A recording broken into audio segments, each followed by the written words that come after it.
الحمد لله نحمده ونستعينه ونستغفره ونؤمن به ونتوكل عليه ونعوذ بالله من شرور أنفسنا ومن سيئات أعمالنا من يهده الله فلا مضل له ومن يضلله فلا هادي له ونشهد أن لا إله إلا الله وحده لا شريك له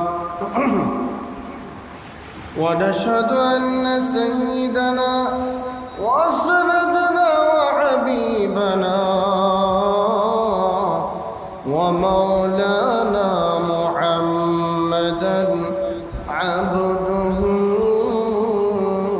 ورسوله أرسل إلى الناس كافة بشيرا ونصيرا وداعيا إلى الله بإذنه وسراجا منيرا أما بعد قال الله تعالى في كلامه المجيد والفرقانه الحميد أعوذ بالله من الشيطان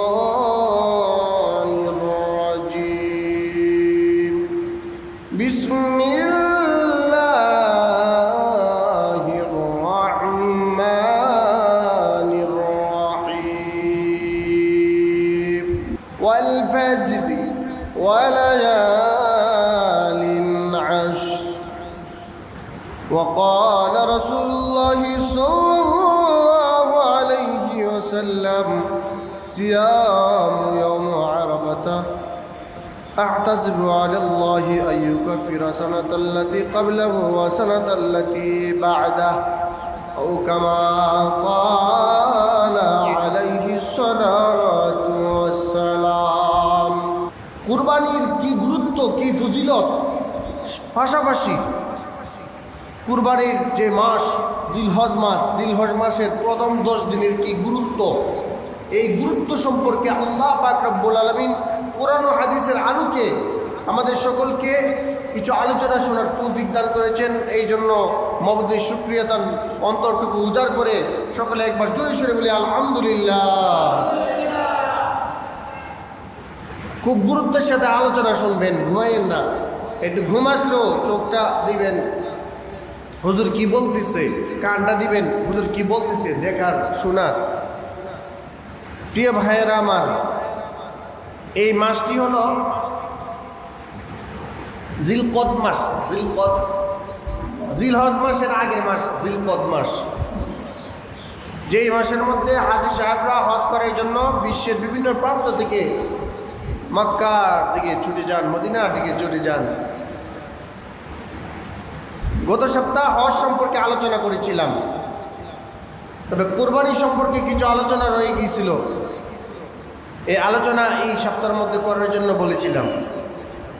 আল্লাহ রাসূল সাল্লাল্লাহু আলাইহি সাল্লাম কিন্তু উম্মতদেরকে হুঁশিয়ার করে দিয়েছে যে যেই আমার উম্মতি হজ না করে মৃত্যুবরণ করবে, সে ইহুদি হয়ে মরুক, সে নাসারা হয়ে মরুক, সে খ্রিস্টান হয়ে মরুক, আমার নবীজি তাতে কোনো আসে যায় না।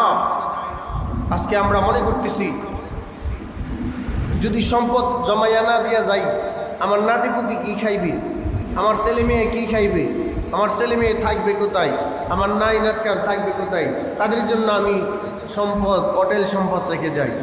কিন্তু ভাই না, এই আমি দুনিয়া থেকে যাওয়ার পরে যে মালগুলো সব পরের মাল, আমার নিজের মাল বলতে আর কোনো কিছুই থাকবে না। তবে এই প্রত্যেকটা মালের হিসাব দিয়ে যেতে হবে আল্লাহর কাছে। প্রত্যেকটা মালের রেণু রেণু জাররা জাররা পরিমাণ হিসাব আল্লাহ তাআলার কাছে হিসাব চোকাতে হবে। কোনোদিন মুক্তি পাবেন না যদি সম্পদ যদি হালাল পথে না ব্যয় করে থাকেন, হালাল পথে যদি উপার্জন করে না থাকেন। সুতরাং যাদের উপরে হজ ফরজ আপনারা হজ করে নিয়ে নিতে হবে। আল্লাহ তাআলা আমাদের সকলকে হজ্জে মাবরুর আদায় করার তৌফিক দান করে সকলে বলি আমিন। অনেকে হজ করে না, সম্পদ নিকমে যায়, এগুলো চলবে না। যাক, আমি যে আয়াতখানা তালাওয়াত করেছিলাম এর মধ্যে এক আয়াত এমন ছিল, আল্লাহ পাক রব্বুল আলামিন কুরআনুল কারীমের মধ্যে বলেন, লা ইয়ানালাল্লাহু লুহুমুহা ওয়ালা দিমাউহা ওয়ালাকিন ইয়ানালুহুত তাকওয়া মিনকুম। আল্লাহ পাক রব্বুল আলামিন বলতেছেন, হে জগৎবাসী, হে মুমিন মুসলমান, তোমরা যে কুরবানি করো এই কুরবানির রক্ত লুহুমহা ওয়ালা দিমাউহা, এগুলোর গোশত এবং রক্ত কোনো কিছু আল্লাহ তাআলার কাছে পৌঁছে না। কারণ তোমরা গোশত খেয়ে নাও, রক্ত প্রবাহিত করে এগুলো ধুয়ে পরিষ্কার করে দাও, এগুলো আল্লাহ তাআলার কাছে পৌঁছে না, একমাত্র আল্লাহ তাআলার দরবারে পৌঁছে। ওয়ালাকিয়ানালুহুত তাকওয়া মিনকুম, তোমরা যে তাকওয়া অর্জন করো, তোমাদের যে অন্তরটা আছে, অন্তরের কি নিয়ত, এই ভালো নিয়ত তাকওয়াটা শুধু আমার আল্লাহ তাআলার দরবারে গিয়া পৌঁছে। আরো জোরে বলি সুবহানাল্লাহ।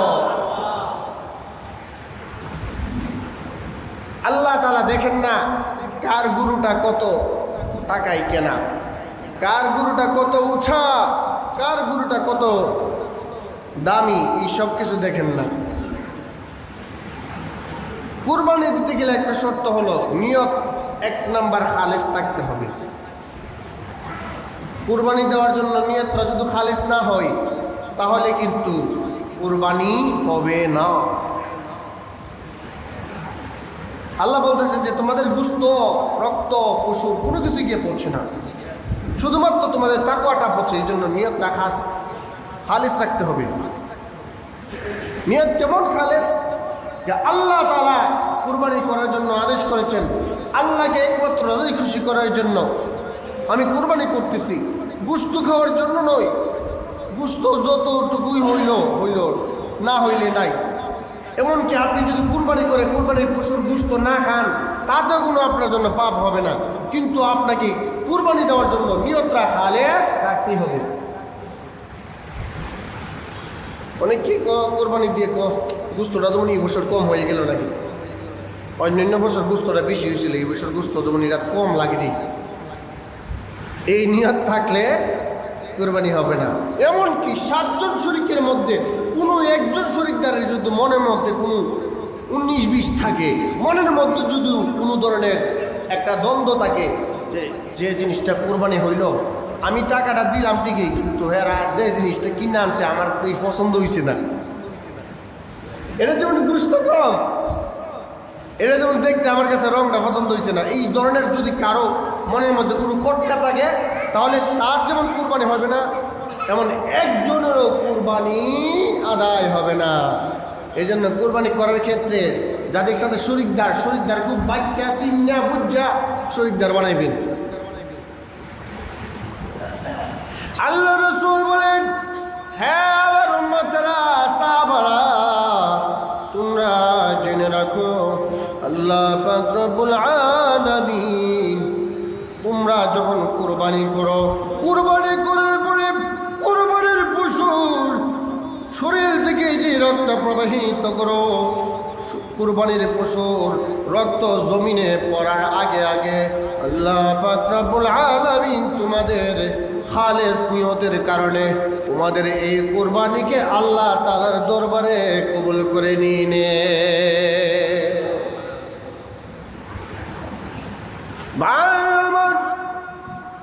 শুধু তাই নয়, আল্লাহ রাসূল বলেন, আরে সাহাবারা, তোমরা যদি কুরবানি করো, কুরবানির পশুর যতগুলো পশম আছে প্রত্যেকটা পশমের বিনিময়ে আল্লাহ তাআলা একটি একটি করে নেকি দান করে। তাহলে কুরবানি করার জন্য, কুরবানি করলে প্রত্যেকটা পশুর শরীরে যতগুলো পশম, এগুলো কেউ ক্যালকুলেটর দিয়ে কোনোদিন হিসাব করছে? হিসাব করে নাই। কত হাজার, কত লক্ষ কোটি পশম, এই সব পশমের বিনিময়ে আল্লাহ তাআলা একটা একটি নেকি দান করে। তবে নিয়তরা খালিস হতে হবে।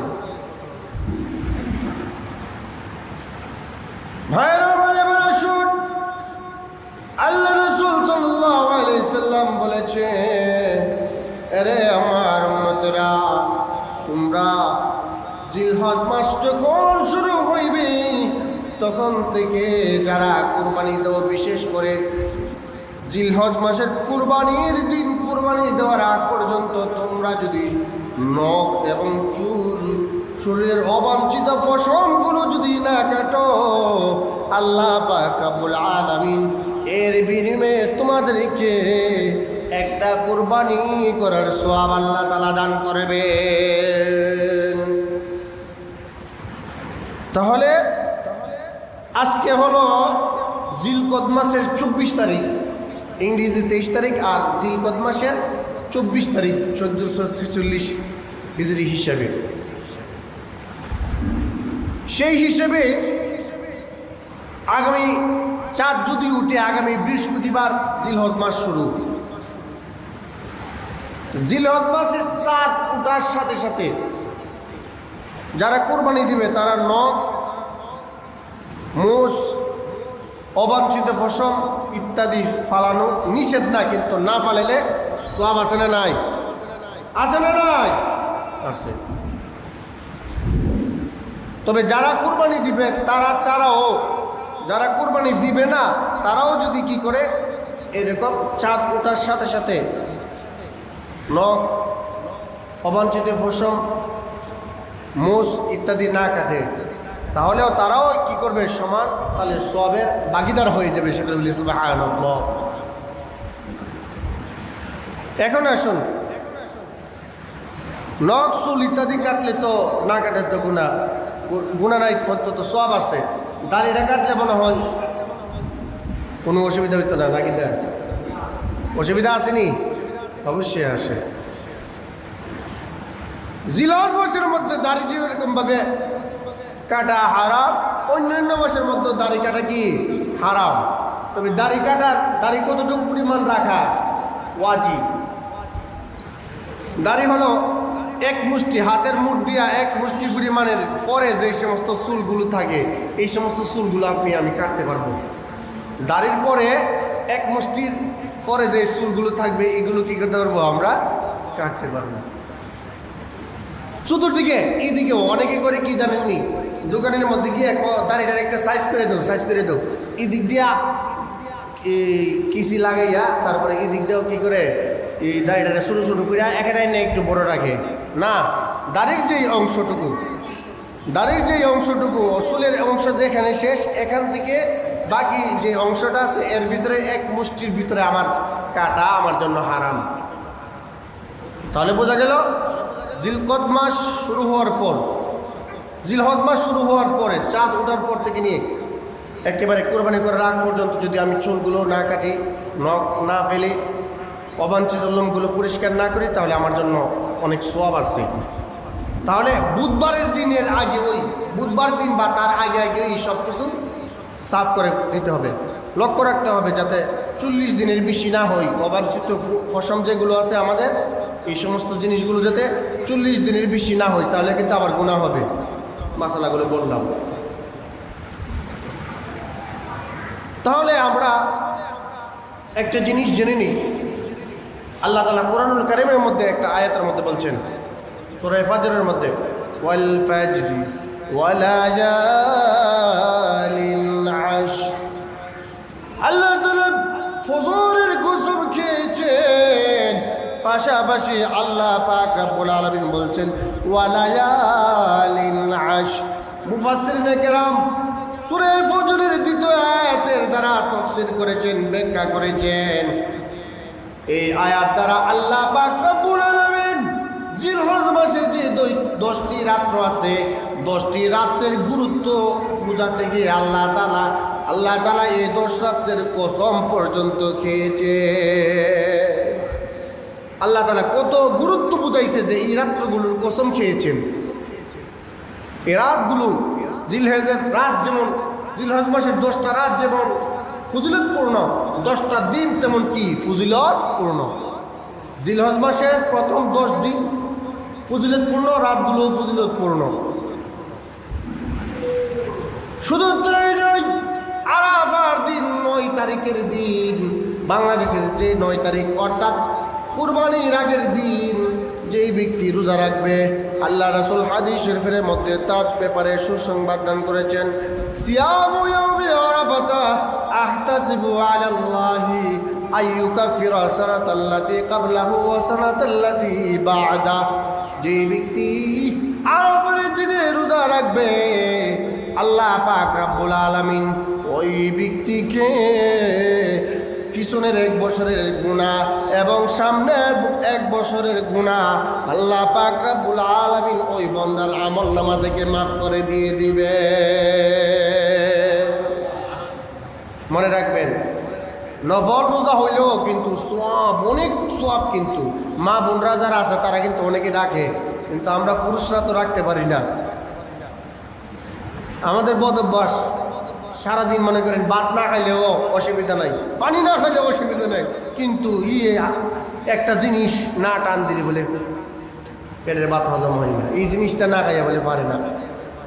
তাহলে এই একটা রোজার কত বড় ফজিলত। আর রমজানের ধরেন বৃহস্পতিবার থেকে যদি চাঁদ ওঠে, চাঁদ দেখার উপরে নির্ভরশীল আরবি তারিখগুলো, বৃহস্পতিবার, শুক্র, শনি, বৃহস্পতি, শুক্র, শনি, রবি, সোম, মঙ্গল, বুধ, বৃহস্পতি, শুক্রবারে যদি ঈদ হয়, আল্লাহ তাআলা যদি আবার ঈদ করা, তাহলে সেই হিসেবে 9টি রোজা। তবে ঈদের দিন রোজা রাখা কি হারাম, ঈদের পরের দিনও রোজা রাখা হারাম, এর পরের দিনও রোজা রাখা হারাম। 3 দিন আল্লাহ তাআলা মুসলমানদেরকে এই কুরবানির গোশত দ্বারা কি করেন, মেহমানদারি করেন। এই 10টা দিনের মধ্যে আল্লাহ রাসূল সাল্লাল্লাহু আলাইহি সাল্লাম বলেছেন, হে সাহাবারা, তোমরা বেশি বেশি করে একটি তাসবিহ পড়বা। তাসবিহটা কি? আল্লাহু আকবার, লা ইলাহা ইল্লাল্লাহ, সুবহানাল্লাহ, আল্লাহু আকবার, তাকবীর, লা ইলাহা ইল্লাল্লাহ, সুবহানাল্লাহ। এই 3টা জিনিস বেশি বেশি করে পড়ার জন্য আল্লাহ রাসূল বলেছেন। এটা আমরা বেশি বেশি করে পড়ব। আরেকটা হলো তাকবীরে তাশরিক। তাকবীরে তাশরিক কোন দিন? 9 জিলহজ ফজরের পর থেকে নিয়ে, 9 জিলহজ ফজরের পর থেকে নিয়ে 13 তারিখ 13 জিলহজ আসরের পর পর্যন্ত এই আল্লাহু আকবার, আল্লাহু আকবার, লা ইলাহা ইল্লাল্লাহু, আল্লাহু আকবার, আল্লাহু আকবার, ওয়ালিল্লাহিল হামদ, এই তাকবীরে তাশরিকগুলো প্রত্যেক ফরজ নামাজের পরে কয়বার পড়তে হইবে? একবার করে। কয়বার? একবার করে পড়তে হবে। কুরবানি দেওয়াটা অনেক সহজ জিনিস, কিন্তু কুরবানি আল্লাহ তাআলার কাছে কবুল হয়েছে কিনা না হয়েছে এই জিনিসটা বোঝাটা অনেক বড় কঠিন। কুরবানির পশুটা নিখুঁত হতে হবে, নিখুঁত। এটা যদি কান কাটা থাকে, জিহ্বা কাটা থাকে, অথবা মনে করেন লেজ নাই, তাহলে এটার দ্বারা হবে না। তবে কিছু সংখ্যক আছে শিং ভাঙ্গা, এটার দ্বারা হবে না। কানা গরু, এটার দ্বারা হবে না, নিখুঁত হতে হবে। তবে আমাদের সমাজের মধ্যে আরেক দল করে কি জানেননি, গরুর মধ্যে যেটা রে কি বানা, আমি নাম তো মন নাই, বেরেস্কো না কি বলদ, বলদ বানা, হ্যাঁ আচ্ছা। অর্থাৎ যা 2টা অন্ডকোষ কেটে দেওয়া হয় আর কি সারে, এই ধরনের সার দ্বারা নাকি কুরবানি হবে না। এটারে নিখুঁত না, এটা একটা খুদ বানাই লিখছে না। আমরা দেশে কইটার দামা গরু, দামা চিনি, আমাদের এলাকায় দামা বলে। আবার খাসি ফাড়াডারে যখন খাসি বানাইলা তখন এটার দ্বারাও কোরবানি হবে না। আচ্ছা বলুন, একটা গরুরে যখন দামা বানাই, একটা খাসিরে যখন, একটা ফাড়ারে যখন খাসি বানাই, এই ব্যক্তি কি ওই খাসিডারে বা দামাডারে এটাকে নষ্ট করে দেওয়ার জন্য অথবা এটাকে ফুঙ্গ করে দেওয়ার জন্য কেউ এরকম করে না, বরঞ্চ এটার শরীরে যাতে শক্তি আসে, বল আসে, তার মোটা তাজা হয়, এটার দ্বারা যাতে কাজ করাইতে পারে। গুরু রেদিয়া তো আর একেবারে কি করতো না, অন্য কোনো কাজ করবে না, যে কোনো কাজ একটা করানোর জন্য তার শরীরের মধ্যে মাংস হলে এটাকে দেখতে সুন্দর সুঠাম হবে, সুস্থ বিষয় হবে, এই জন্য এই কাজটা করে। এটাকে অসল করে দেওয়ার জন্য এই কাজটাকেও করে না, এই কাজ করে অসল করে দেওয়ার জন্য না। তাহলে এর দ্বারা কুরবানি দেওয়া হানাফি মাযহাব বা অন্যান্য মাযহাব মতো কোনো অসুবিধা নাই, মনে রাখবেন।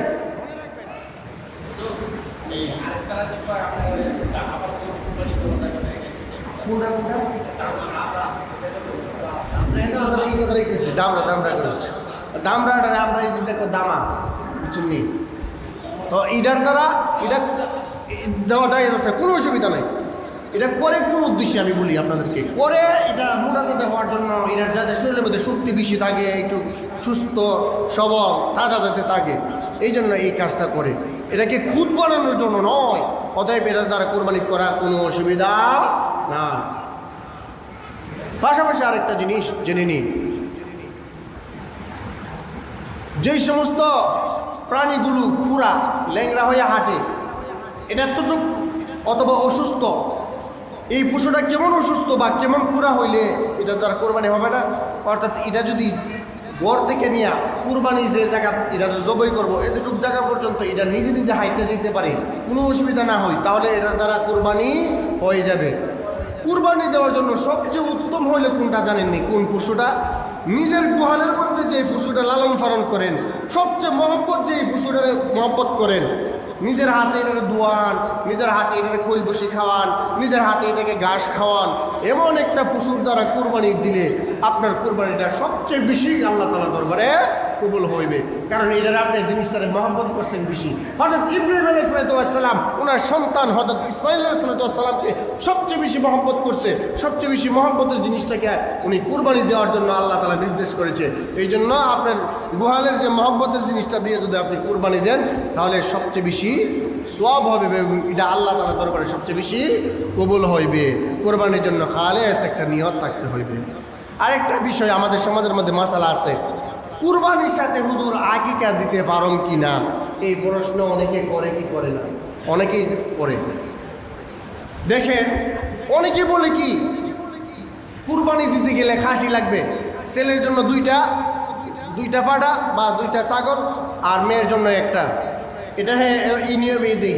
তবে কুরবানির যেই বিধিবিধানগুলো আছে, নিয়ম আছে, এর সাথে আকিকার বিধিবিধান নিয়মগুলো ঠিক একই রকম, সেম টু সেম। এই জন্য কুরবানির সাথে আকিকা দেওয়ার মধ্যে কোনো বাধা নাই, কুরবানির সাথে আকিকা দিতে পারবে। একজন মানুষ মনে করেন 3 শরিক দিল কুরবানি, আর বাকি যে 5 শরিক থাকে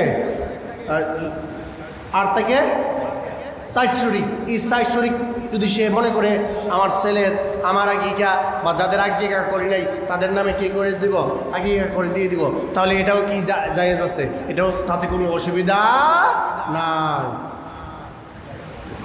আকিকা করা যাবে কোরবানির পশুর সাথে। এখন একদল মানুষ যুক্তি দেয় কি জানেননি, এ হুজুর আকিকা তো বাচ্চা জন্ম হওয়ার 7ম দিনের মধ্যে আকিকা করে, এটা হলো আকিকার জন্য নির্দিষ্ট, অথবা যদি 7ম দিনে না করে তাহলে 14 দিনের সময় আকিকা করে। কিন্তু ঈদের সময় তো বাচ্চা গিয়া জন্ম নেয় না, বাচ্চা কোন সময় জন্ম নেয়, আর এটা আকিকার সাথে আপনারা মিলাই করেন কেন? প্রিয় ভাইয়ের আমার, এই কথাটা সঠিক নয়, তাদের ধারণাটা ভুল। হাদিস শরীফে এসেছে আমাদের নবী রাহমাতুল লিল আলামিন নিজের আকিকা নিজে করেছেন। আমাদের নবীজি যদি নিজের আকিকা নিজে করে থাকেন, তাহলে নবীজি কি 7 দিনের দিন আকিকা করছে? 14 দিনের দিন আকিকা করছে। নবীজি তো করছে কোন সময়? নবীজি যখন প্রাপ্তবয়স্ক হয়েছে, নবুয়ত পাইছে, তারপরে আকিকা করছে। শুধু তাই নয়, আবু বকর তো ছোটকালে আকিকা করছে না, উনিও তো বড় হওয়ার পরে কি করছে? ওনার আকিকা উনি করছে। অন্যান্য সাহাবারা যারা বড় বড় সাহাবারা ছিল, তারাও তো আকিকা কোন সময় করেছে? ইসলাম গ্রহণ করার পরে আকিকা করেছে। সুতরাং এই কথা এটা ঠিক নয় যে 7 দিনের দিন যদি আকিকা না করতে পারে, 14 দিনের দিন যদি আকিকা না করতে পারে, কুরবানির সাথে মিলে আকিকা করলে আকিকা হবে না। অনেক ইউটিউবের মধ্যে দেখবেন হুজুররা নতুন নতুন মাসালা দিব, নতুন নতুন ফতোয়া দিব। না, আপনার কাছে যারা যে মুফতি আছে, যেই সমস্ত হক্কানি আলেমরা রয়েছে, তাদের কাছ থেকে আপনি মাসালা জেনে নেবেন। যেই সমস্ত আলেমরা মাসালা দিয়ে সমাজের মধ্যে ফেস লাগা, আমরা বাপ দাদা 14 সিঁড়ি থেকে যেভাবে যেই নিয়মে কুরবানি দিয়ে আসতেছি, যেভাবে আকিকা দিয়ে আসতেছি, তারা যদি নতুন মাসালা তৈরি করে সমাজের মধ্যে ফেতনা লাগায়, তাহলে তাদের কথা কোনোদিন শোনা যাবে? কোনোদিন শোনা যাবে না। মনে রাখতে হইবে। প্রিয় ভাইয়েরা আমার, কুরবানি করব, কুরবানির জন্য নিয়তটা যদি খালেস থাকে, আল্লাহ তাআলা যেরকম ভাবে কুরবানি কবুল করে নিয়ে নেন, এইরকম ভাবে প্রত্যেকটা আমলের মধ্যে খালেস নিয়ত লাগবো। আল্লাহ রাসূল সাল্লাল্লাহু আলাইহি সাল্লাম বলেন, ইন্নামাল আ'মালু বিন্নিয়া। হে আমার উম্মতেরা, প্রত্যেকটা ভালো কাজের জন্য তার নিয়তটা যেরকম, নিয়ত যদি খালেস হয়, তার এই নিয়ত অনুযায়ী আল্লাহ তাআলা তার প্রতিদান দান করবে।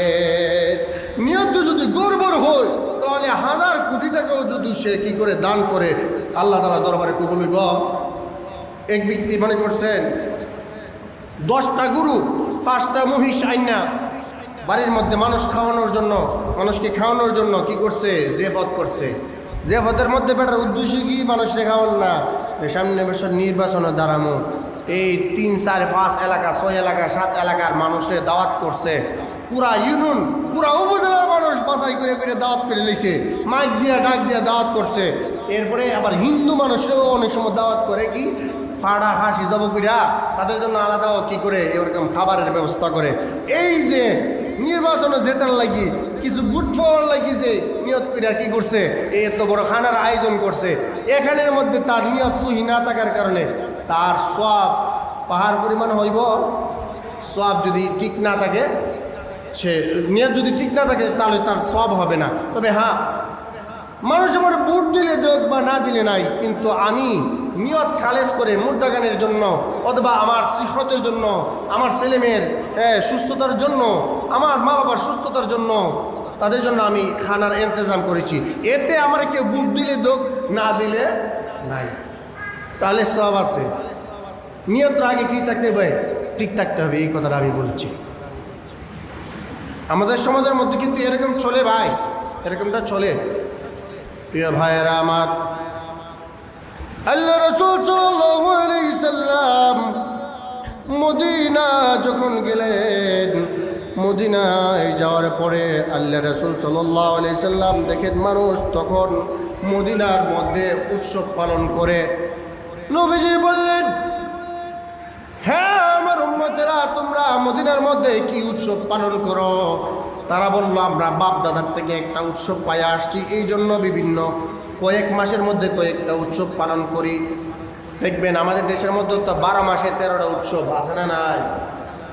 মদিনার মানুষরা এরকমভাবে উৎসব পালন করতো।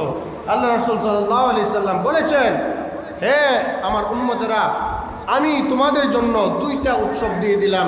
একটা হলো ঈদুল ফিতর, আর একটা হলো কি ঈদুল আজহা। একটা হলো ঈদুল ফিতর, একটা হলো কি ঈদুল আজহা। এই 2টা ঈদ তোমাদের জন্য রেখে দিয়ে দিলাম। এই 2টা ঈদ ব্যতীত তোমরা নিজেরা কোনো ধরনের সওয়াবের আশায় ঈদ বাড়ায়ও না। এই 2টা ঈদ তোমাদের জন্য দিয়ে দিলাম। আমাদের দেশের মধ্যে কিছু সুশীলরা আওয়াজ ওঠায় কুরবানির সময় আসলে, যে এতগুলো প্রাণী কেন হত্যা করা হয়? এগুলো প্রাণী যদি হত্যা না করে দান সৎকার করে দিত, গরিব মানুষের দান করে দিত, কতই না ভালো হতো। পাশাপাশি আরেকটা ধর্মের মা লাগে একটা জিনিস, এই মারে আইনে ছেড়ে, হ্যাঁ মারে আইনে ছেড়ে কেড়ে জব করে, এই জিনিসটা তো আমরা সহ্য হই না। প্রিয় ভাইরা আমার, আর ভারতের মধ্যেও আছে কি গরু কুরবানি দিছে না, ছাগল খাসি কুরবানি দিছে, কিন্তু মিথ্যা অভিযোগ উঠাইয়া ব্যাগের মধ্যে বলে গরুর গোশত পাওয়া গেছে, এই অভিযোগ উঠাইয়া অনেক মানুষের ফুইরা পর্যন্ত হত্যা করে ফেলে।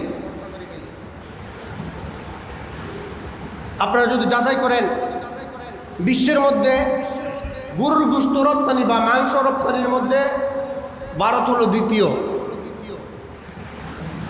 তারা জমা করে বিক্রি করতে পারবে, সারা বিশ্বের মধ্যে সাপ্লাই দিতে পারবে, এটা কোনো অসুবিধা নাই। তোমরা যদি এতই থাকে তাহলে তোমরা অল্প টাকার আশায়, এটা একটু বুড়া হওয়ার পরে কাজ যখন এটা আর যখন দুধ দোয়ানো সম্ভব হয় না, এটা দ্বারা যখন আর হাল চাষ করা সম্ভব হয় না, তখন বাংলাদেশের কিছু এই মানুষরা যারা সীমান্তের মধ্যে গরু পাচার করে তাদের কাছে বিক্রি করে দিয়ে দেও, বিক্রি করে দেশের মধ্যে এগুলো পাচার করো, ইন্ডিয়ার মধ্যে তোমরা এগুলো বিক্রি করে দিয়ে দাও কসাইখানার মধ্যে। তখন তোমাদের এই চেতনা যায় কোথায়? মনে রাখবেন, এই গরু কুরবানি নিয়ে, গরুর আকিকা নিয়ে কিন্তু বাংলাদেশের মধ্যে ইসলাম আসছে। মনে আছে সিলেট শাহজালাল ইয়ামানি রহমতুল্লাহ আলাইহি ওনারা কেন আসছিলেন বাংলাদেশের মধ্যে? এই কুরবানি আমাদের ইতিহাস, ঐতিহ্য। আল্লাহ রাসূল সাল্লাল্লাহু আলাইহি সাল্লামের কাছে সাহাবারা এসে বলল, মানিল আযহা ইয়া রাসূলুল্লাহ, হে আল্লাহর রাসূল, এই কুরবানি কি জিনিস, এই কুরবানির ঈদ কি জিনিস? আল্লাহ রাসূল বলেন, ওয়া সুন্নাত আবিকুম ইব্রাহিম আলাইহিস সালাতু ওয়াস সালাম। এই কুরবানি হলো তোমাদের জাতির পিতা ইব্রাহিম আলাইহিস সালামের সুন্নাত। অতএব তোমরা এই সুন্নাত কি করো? পালন করো। এই কুরবানিটা হযরত গত সপ্তাহের মধ্যে বলেছিলাম, হযরত ইব্রাহিম আলাইহিস সালাম ইসমাঈল আলাইহিস সালামকে আল্লাহর নির্দেশ মোতাবেক কুরবানি করার জন্য নিয়েছিলেন। কুরবানি উনি হন নাই, হয়েছে কে? দুম্বা, জান্নাতের থেকে দুম্বা কুরবানি হয়েছে। আজও বিভিন্ন ধর্মের মধ্যে নরবলি আছে, নরবলি, কিন্তু ইসলাম ধর্মের মধ্যে নরবলি বা মানুষ কুরবানি নাই, কিন্তু অনেক ধর্মের মধ্যে নরবলি আছে। তাদের মাকে খুশি করার জন্য তারা কি করে? মানুষকে হত্যা করে, জব করে, মানুষের রক্ত দ্বারা তাদের মাকে খুশি করে। কিন্তু ইসলামের মধ্যে আল্লাহ তাআলা দিয়েছেন কি? জান্নাত থেকে দুম্বা এনে দিয়েছেন। তবে দুম্বা, বেড়া ইত্যাদির ক্ষেত্রে কুরবানির জন্য 1 বছর বয়স হতে হবে, আর গরু, মহিষ ইত্যাদি 2 বছর বয়স হতে হবে, আর উট কুরবানি দিতে গেলে 5 বছর বয়স লাগবে। তবে গরু যদি 2 বছর, এক ব্যক্তি 1.5 বছরের মাথায় বা 1 বছরের মাথায় একটু বড় দেখা যায়, এবার একটি মিশা কথা কইয়া আপনার কাছে বিচালাইছে 2 বছরের কথা কইয়া, তাহলে ওই যে ব্যক্তি করছে তার গুনাহ হবে, কিন্তু আপনি যে কিনছেন আপনার কি হবে না? গুনাহ হবে না, কুরবানিও হয়ে যাবে। কুরবানির সময় কুরবানি করতে গিয়ে দেখছেন গরুটার পেটের মধ্যে মনে হয় বাচ্চা আছে, তাহলে অসুবিধা নাই, এই গর্ভবতী গরু কি করতে পারবেন? কুরবানি করে ফেলতে পারবেন। তবে উচিত নয় যে একটা বাচ্চা আছে এটার পেটের মধ্যে এটাকে কুরবানি করে দেওয়া। যদি আপনি কুরবানির জন্য কিনে ফেলেছেন, আপনি গরিব মানুষ, তাহলে এই জিনিসটারও কুরবানি করতে হইব। আবার এটা যদি কুরবানি কোনো কারণে বাতিল হয়ে যায়, এটার সাথে অন্য আরেকটা কিনছেন, তাহলে দুটোটা কুরবানি করতে হইব। গরিব মানুষ যাদের উপরে কুরবানি ওয়াজিব নয়। কুরবানি কাদের উপরে ওয়াজিব এটাও জানা দরকার। কুরবানি তাদের উপরে ওয়াজিব যাদের নেশাব পরিমাণ মাল আছে, অর্থাৎ 52.5 তোলা 52 ভরি রূপা, অথবা মনে করি 7.5 ভরি স্বর্ণ যাদের মজুদ আছে, অথবা তত পরিমাণ টাকা যাদের ঘরের মধ্যে আছে অতিরিক্ত। কোন দিন? জিলহজ মাসের 10 তারিখ, 11 তারিখ, 12 তারিখ, কুরবানি দেওয়ার 3টা দিন। কুরবানি যদি কোনো দিন আপনি কুরবানি দেন, অর্থাৎ জিলহজ মাসের মধ্যে যে ঈদের দিন কুরবানি না দিতে পারেন, এরপরের দিনও দিতে পারবেন যদি কোনো আল্লাহ এমন দুর্ঘটনা না করো। ওই দিনও দিতে পারেন নাই, গ্রামে গ্রামে ঝগড়া লাগছে, পুলিশ আইয়া দৌড়ানি শুরু করছে, তারপরে এরপরের দিন 12 তারিখ পর্যন্ত কুরবানি দিতে পারবেন। এরপরে আর কুরবানি চলবে না। যাদের উপরে কুরবানি ওয়াজিব তারা কি করতে হবে? এই কুরবানির ফসল মূল্য সৎকা করে দিয়ে দিতে হবে। আরেকটা কুরবানি যে করব এর নিয়তের ব্যাপারে আল্লাহ পাক রব্বুল আলামিন আরেকটা আয়াতের মধ্যে বলেছেন, ইন্না সলাতি ওয়া নুসুকি ওয়া মাহইয়ায়া ওয়া মামাতি লিল্লাহি রাব্বিল আলামিন। আমার সলাতি ওয়া নুসুকি, আমার কুরবানি, আমার জীবন, আমার মরণ সব কিছু কার জন্য হবে? চিৎকার মেরে বলুন, কার জন্য হবে? আল্লাহ তাআলার জন্য সব কিছু করতে হবে। এটা আল্লাহ তাআলা কোরআনের মধ্যে বলছে, ইন্না সলাতি ওয়া নুসুকি ওয়া মাহইয়ায়া ওয়া মামাতি লিল্লাহি রাব্বিল আলামিন। কুরবানি করার জন্য, কুরবানি যখন করবেন নিজের হাতে কুরবানি করা উত্তম। তবে যে কুরবানি করবে সে আল্লাহু আকবার, বিসমিল্লাহি আল্লাহু আকবার বলে কি করতে হবে? কুরবানি করতে হবে। কুরবানি করার জন্য পশুকে আরও কিছু মাসালা আছে, এইগুলো ইনশাল্লাহ আগামী জুমাতে, সামনের জুমাগুলোতে বলবো।